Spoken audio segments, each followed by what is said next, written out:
Hi guys! So for today's vlog, bago kami umuwi sa bahay, nag-stop by muna kami ni G-Style dito sa Abe.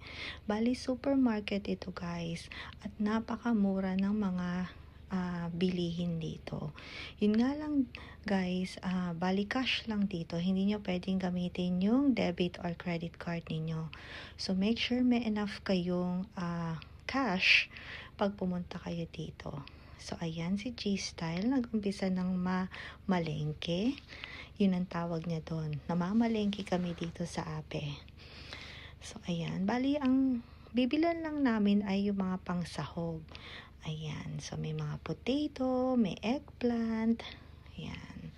So, tingin pa tayo dito kung ano pa yung kailangan ni G-Style. So, ayan. Hanapin natin. Ayan si G-Style. Tumitingin pa kung ano yung mga kailangan natin. Yung mga onion, garlic, ayan, napakamura dito guys. At meron din silang mga seafood, ayan. Pero ayan, sundan natin si G-Style. Ayan, tumingin din siya kung may bibilin din siyang mga isda.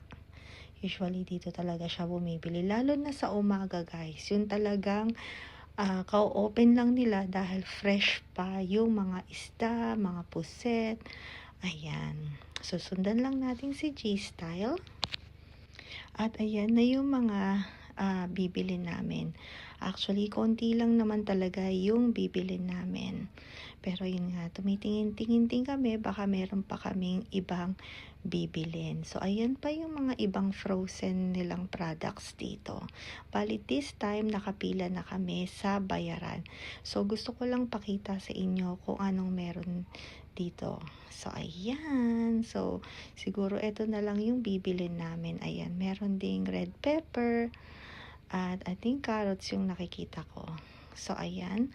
Nakabayad na kami ni G-Style. At, ayan. Iloload na natin yung mga binili natin sa car. And then, uuwi na kami.